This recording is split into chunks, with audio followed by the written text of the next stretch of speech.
We're back with another episode of Dexter New Blood. Like the video, subscribe to the channel. Whoa, this episode. I feel like we don't have enough time left with Dexter. We know they're pretty much doing just this one. And it's getting good. So we left off last week with this with Matt's dad getting all excited, lying about like he talked to Matt, right? And Dexter was like, what? No, that dude is dead, right? And we saw Dexter throw the body into the incinerator, so the body is gone. And we also had this little play with Harrison making friends with Ethan, and Ethan showing him how he kind of wants to murder her buddy. So fast forward into this week. Spoiler alert, if you haven't seen it, you got to watch it. You've got to start watching this show.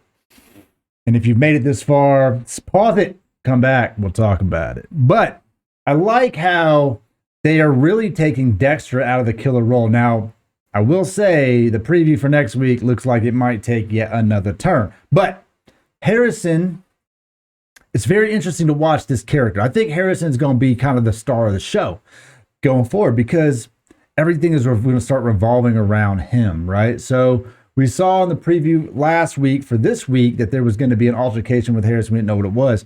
And when Dexter gets called in, immediately we're like, oh man, that kid shot up the school, right? Thought Ethan maybe lost his shit, shot up the school. Come to find out, the only two people injured are Ethan and Harrison. And, you know, Harrison seemed visibly shocked.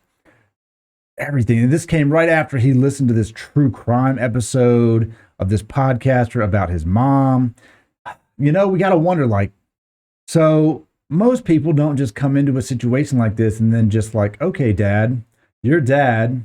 You used to be Dexter, but now you're Jim Lindsay. That's not suspicious. You disappeared for 10 years. That's not suspicious. Mom was kind of a crazy killer as well. Not suspicious. So we don't know what is Harrison doing. He blends in so well, like a sociopath, I guess. He just blends right into his surroundings. And so now we saw Dexter immediately kind of question the situation because I'll be honest, watching this season, we kind of forget that Dexter was the criminal CSI blood pathologist guy, right? Because he's not doing that. And we're like, oh yeah, that's right. By the way, he kind of knows everything about it.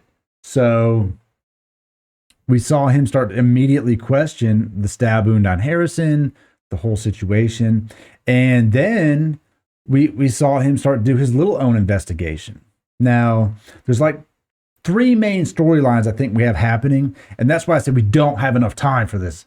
Whoever's writing the show, man, we don't have enough episodes. So we've got Dexter killing Matt. We've got Matt's dad, obviously killing these women, hunting them down, putting them in his little freaking hole and getting off on killing them. So we've got the guy killing the women in the town. We've got Dexter killing Matt. Now we've got Harrison, who could be dealing with his own demons. We don't even know. That's too many things happening, man. We don't have enough time for all this. Don't have enough time. That's how I feel about it. So right now, we see Dexter kind of investigating and finding out that Harrison actually went and cut Ethan. And why did he do it? Did he do it because he thought Ethan was inherently bad or going to do something bad? Or did he do it because he just really wanted to get at somebody and see what it felt like? Or has he done it before? And, you know, he just needed to release a little bit of that tension. But he also stabbed himself. So it makes me, I mean, he obviously planned it, right? He planned on cutting him. Dexter found the straight razor.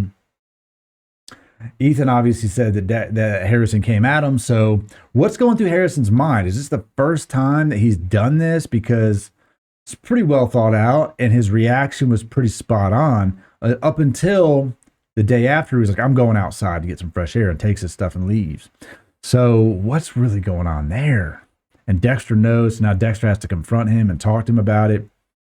I don't know, man. I don't know. There's a lot happening going on there. Then we've got Matt's dad, who I thought maybe it was him because the other guy, the other rich dude in town, they kind of played like maybe he was the guy kidnapping him, but he didn't seem big enough to play the guy. Like when we saw him put the ski mask on, walk out, and shoot the last girl. He didn't seem big enough, like physically big enough.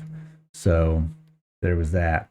But you know, we'll see where this goes. It's very exciting to see Dexter kind of take a step back. Like, he doesn't want to do any of this. He doesn't want to hurt anybody. He wants to just lay low, live his life. And now with Harrison taking a turn, maybe Dexter follows suit. Maybe Dexter goes down this path again. But the town's too small. You know, you got to get out of there. Miami people went missing all the time. But this little place, Iron Lake, man, there's nobody there. So he's got to do something, you know. I don't know what's going to happen. I did like the play on Deb kind of going, well, you know, maybe this is the take. I think that her take on it, which is really just Dexter's take on it, was good. That if Matt's dad, Kurt, tells everybody that he's okay, Matt's alive, this case goes away, opens up the gate for Kurt to do his own little thing without the police involvement. That's pretty good, you know. Kurt sniffing around Dexter or Jim because Jim lived out there. I think that's rational. I don't see the tribesmen doing it. So we got a lot to take in here. There's a lot happening. I just hope that we have enough time to end this little mini series version of it. You know, it's just packing a lot in there. We got maybe that was episode 4, so we got 5 or 6 to go, and that's it, man. I'm excited. I can't wait to see what happens next. The show is not disappointing, and I look forward to watching it and talking about it next week. So until then, I'll see you on the next one.